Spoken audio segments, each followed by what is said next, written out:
Sveiki visiem, man sauc Aigars. Un es biju domājis īsti, kāpēc es varu braukt uz šejien.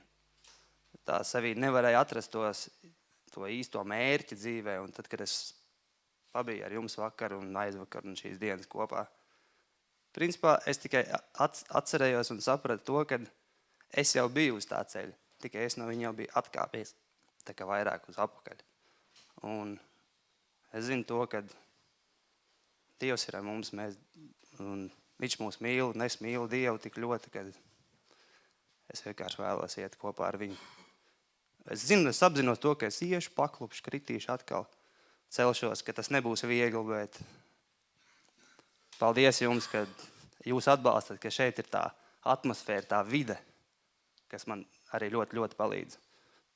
Paldies jums!